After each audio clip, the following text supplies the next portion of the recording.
This is Myrrh, and I have a wonderful story today.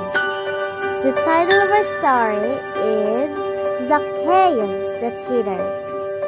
Zacchaeus was a little man. He was a rich man, but no one in all the city of Jericho liked him.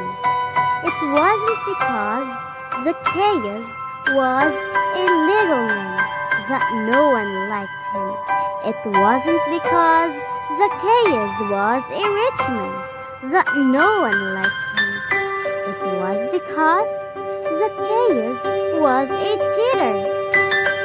Every day he sat beside the king's money bags in a tax booth where people came to pay taxes.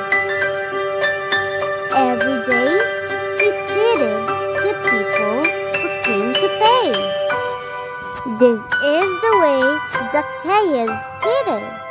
If Farmer Philip's tax was 1 silver coin, Zacchaeus charged him more, maybe as much as 2 silver coins. Farmer Philip frowned, but he had to pay. After Farmer Philip had gone on his way, Zacchaeus dropped one of the silver coins into the king's money bags, but the other silver coin he slipped into the pocket of his robe. Camel trains passed through Jericho carrying loads of salt and spice on their humpy backs. Always the owner of the camel train must halt these camels at the tax booth and pay tax money on their loads, and always Zacchaeus charged too much tax money. Yes, Zacchaeus was a cheater, and no one at all likes a cheater. But one day, something happened that changed Zacchaeus' ways. Down on the riverbank, not far from Jericho, came John the Baptist to tell about Jesus and to tell about heaven. Zacchaeus joined the listening crowd at the river. As he listened, a wish began to grow in his heart, and the longer he listened, the bigger grew his wish. Zacchaeus wished he could change his cheating ways. But how could he change his ways? Repent, said John. Be sorry for your cheating. Pay back the money you have wrongly taken. Zacchaeus hurried away from the river. He would do as John said. He would find Farmer Philip. He would find the owner of the camel train and all the other people he had cheated. He would tell them he was sorry. He would promise to pay back the tax money that he had wrongly taken. Surely, the people would believe him when he said, I'm sorry, I cheated you. But when Zacchaeus said, I'm sorry, not many people believed him. They told one another, he's always been a cheater. He'll always be a cheater. They shook their heads and turned away. What's more, no one would go to Zacchaeus' house. No one would eat with him. Poor Zacchaeus, what could he do? If only he could see Jesus.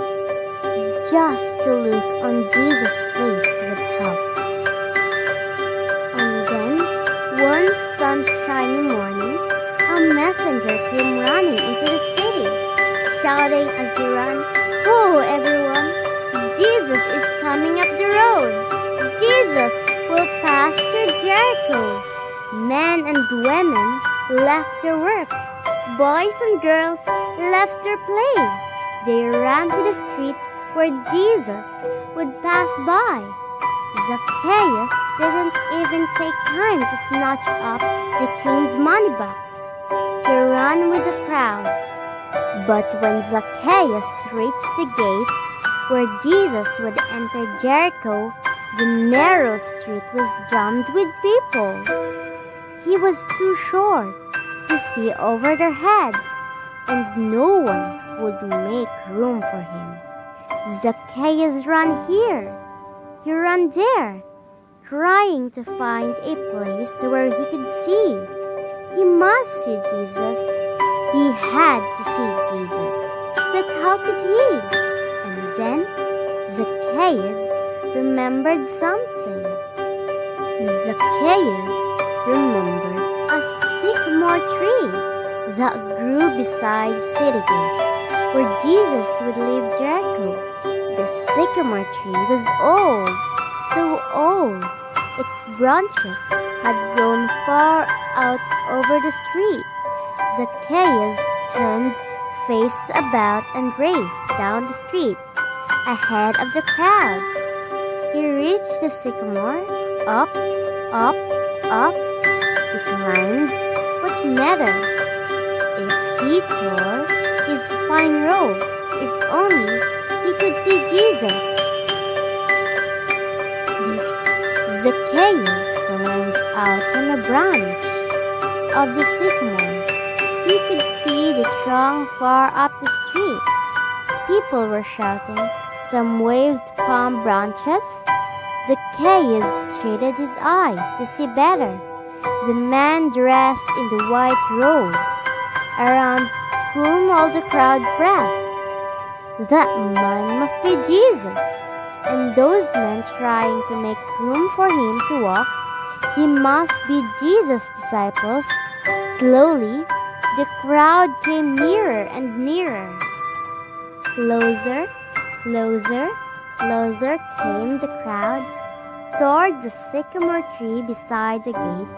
Now Zacchaeus could see Jesus' face. Never had seen a face so kind. If only he could talk to Jesus.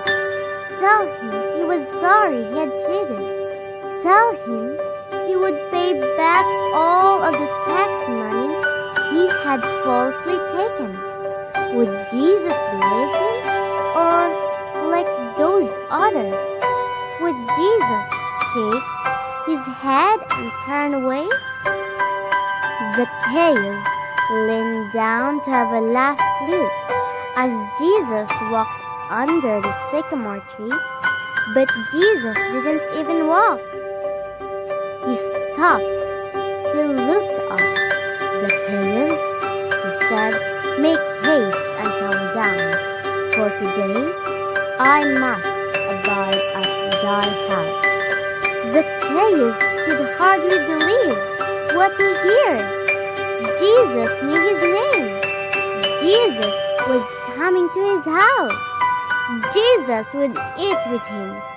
Zacchaeus crumbled down out of the tree. At the foot of the sycamore tree, Zacchaeus stood before Jesus and made a promise. No, he made two promises. Lord, he said, the half of all that I own, I am giving to the poor.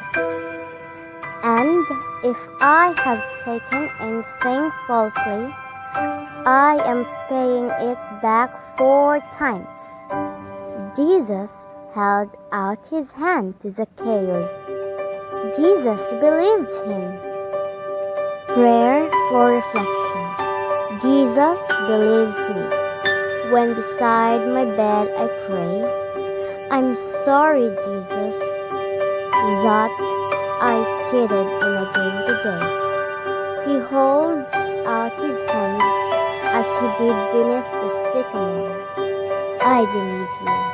Child, tomorrow play, but cheat no more.